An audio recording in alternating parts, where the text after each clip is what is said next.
Hello friends, SS home garden के YouTube channel में एक बार फिर से आपका बहुत बहुत स्वागत है। फ्रेंड्स, आज हम बात करेंगे कि प्लांट्स के लिए एक अच्छी सॉइल मिक्स कैसे प्रिपेयर करें। उसमें सॉइल मिक्स में क्या क्या कॉम्पोजिशन होना चाहिए, किन किन चीज़ों का कॉम्पोजिशन होना चाहिए ताकि सॉइल मिक्स अच्छी बने, वेल ड्रेन तो हो ही, पोरस हो और साथ में वो प्लांट को न्यूट्रिशन भी दे सके। ये जो आप पौधे सामने देख रहे हैं ये सब वेल ड्रेन सॉइल मिक्स में लगे हुए हैं। आप देख रहे होंगे कि ये बिल्कुल ड्राई हैं, जबकि मैंने इसे कल सुबह ही पानी दिया है और आज सुबह मैं वीडियो बना रहा हूँ। ऐसा इसलिए कि जब भी मैं इन्हें पानी देता हूँ पानी ड्रेनेज होल से ड्रेन हो जाता है और प्लांट को जितनी रिक्वायरमेंट होती है इसे सिर्फ उतना ही पानी मिलता है। आप मेरे किसी भी गमले को देख लें, ये बिल्कुल आपको ऊपर से ड्राई लगेगा, लेकिन जब आप इसे हल्का सा स्क्रैच करेंगे तो नीचे आपको थोड़ी सी नम मिट्टी मिलेगी। इस मिट्टी को बनाने का फ़ायदा ये होता है कि आपके प्लांट में सड़न नहीं लगती है, आपके प्लांट फंगस से बचे रहते हैं, क्योंकि ओवर वाटरिंग प्लांट के लिए हमेशा खतरनाक होता है। तो चलिए शुरू करते हैं और जानते हैं कि वेल ड्रेन सॉइल मिक्स कैसे बनाया जाता है। लेकिन उससे पहले अगर आपने मेरा चैनल नहीं सब्सक्राइब किया है तो प्लीज़ इसे सब्सक्राइब कर दीजिए और बेल आइकन को भी प्रेस कर दीजिए ताकि वीडियो की हर नोटिफिकेशन सबसे पहले आपको मिले। चलिए शुरू करते हैं। पहले हम ये एक ट्रे ले लेते हैं जिसमें हमें सॉइल मिक्स प्रिपेयर करना है। ये 14 इंच की ट्रे है और ये एक 10 इंच 12 इंच के पॉट की सॉइल मिक्स बनाने के लिए परफेक्ट है। फ्रेंड्स, सबसे पहला चीज़ जो आपको एक आइडियल पॉटिंग मिक्स के लिए जिसकी ज़रूरत है वो है बालू मिट्टी।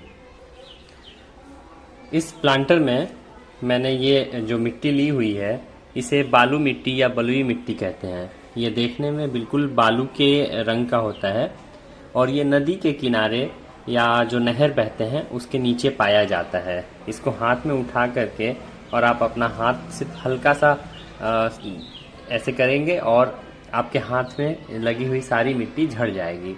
ये इसकी पहचान है। ये बिल्कुल ही ड्राई होती है और रूट के लिए ये बहुत ही अच्छी मिट्टी होती है। तो इसे हमको लेना है 30%, यानी कि हम 4 हिस्से करेंगे 30, 30, 30 और 10 का, जिसमें से 30% आपको ये मिट्टी लेनी है। चलिए मैं इसे इसमें ले लेता हूँ।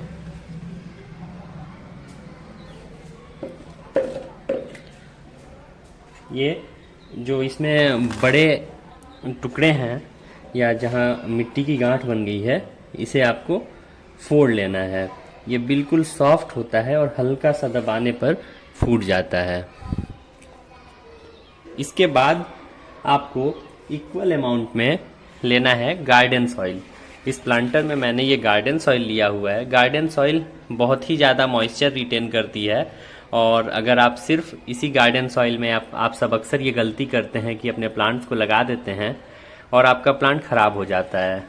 उसका कारण यही होती है कि ये मिट्टी न्यूट्रिशन रिच तो होती है लेकिन ये बहुत ज़्यादा मॉइस्चर रिटेन करती है। ये बहुत देर तक गीली रहती है और पानी को ड्रेन नहीं करती है, होल्ड किए रहती है, जिसकी वजह से ये प्लांट के रूट को ख़राब कर देती है। इसे भी हम लेंगे 30%, यानी कि इक्वल अमाउंट में जितना हमने ये लिया है उतना ही आपको ये मिट्टी भी लेनी है। इसे भी हम इसमें डाल लेते हैं। डालने के बाद हम इसमें भी जो बड़े टुकड़े हैं उसे फोड़ लेंगे। हालांकि ये थोड़ी सी हार्ड होती है, अगर आप चाहें तो किसी खुरपे या किसी पाइप या हैमर की मदद से भी आप इसे तोड़ सकते हैं या किसी ईंट से तोड़ सकते हैं और इसे तोड़ के बारीक कर लेना है। चलिए पहले मैं इसे बारीक कर लेता हूँ। तो फ्रेंड्स, ये काफ़ी हद तक बारीक हो गई है। हमारे पास एक हिस्सा बलुई मिट्टी और एक हिस्सा गार्डन सॉइल हमने ले लिया है। अब हम एक हिस्सा लेंगे, यानी कि 30% ही वर्मी कंपोस्ट भी हमें लेना है। अगर आपके पास वर्मी कंपोस्ट नहीं है तो आप काऊ डंग कंपोस्ट ले सकते हैं। ये वर्मी कंपोस्ट है, आप सभी इससे परिचित होंगे, आप सभी इसका यूज़ कर रहे होंगे।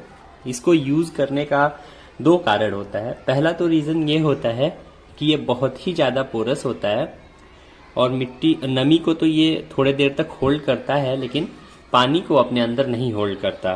तो ये मीडिया को पोरस बनाता है, पहला फैक्टर है। दूसरा फैक्टर ये है कि ये बहुत ज़्यादा न्यूट्रिशन रिच होता है। ये प्लांट को जिन भी न्यूट्रिशंस की ज़रूरत है वो देता रहता है और ये स्लो रिलीज होता है, धीरे धीरे देता रहता है। इसके बाद ये हम तीनों इक्वल अमाउंट में हमने ले लिया है, 30-30-30% हमने ले लिया है तीनों को। और अब बचा हुआ जो 10% है वो हम लेंगे कोकोपीट। कोकोपीट ये कोकोनट हस्क से यानी कि नारियल के छिलके से बना हुआ ये एक मीडिया है और ये पानी को, मॉइस्चर को रिटेन करता है और ड्रेनेज को अच्छा बनाता है, सॉइल को पोरस बनाता है। इसे हमें लेना है 10%। 10% मुझे लगता है ये लगभग 10% है, ये हमें इसमें ले लेना है। अब इस सॉइल मिक्स को अच्छी तरह से मिला देना है ताकि जो चारों चीज़ें हमने लिया है वो आपस में अच्छे तरीके से मिक्स हो जाए। चलिए इसे मिला देते हैं, इसे आराम से मिला देते हैं ताकि ये बाहर ना गिरे।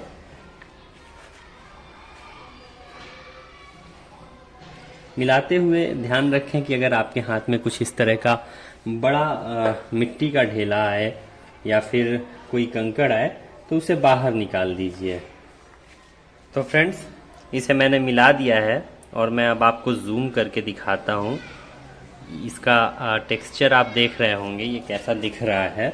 ये लग नहीं रहा होगा कि इसमें 4 चीज़ें मिलाई गई हैं, बिल्कुल एक सा कलर आ गया है इसमें।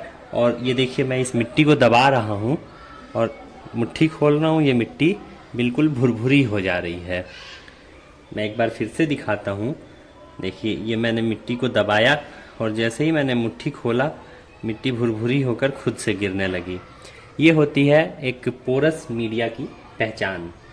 ऐसी मीडिया में पानी नहीं रुकता, आप जो पानी देते हैं उसमें जो एक्सेस वाटर होता है वो ड्रेनेज होल से निकल जाता है, जिससे प्लांट की रूट को कोई नुकसान नहीं होता और प्लांट बिल्कुल हेल्दी रहता है और उसको जिन न्यूट्रिशन की ज़रूरत है वो न्यूट्रिशन भी मिलता रहता है।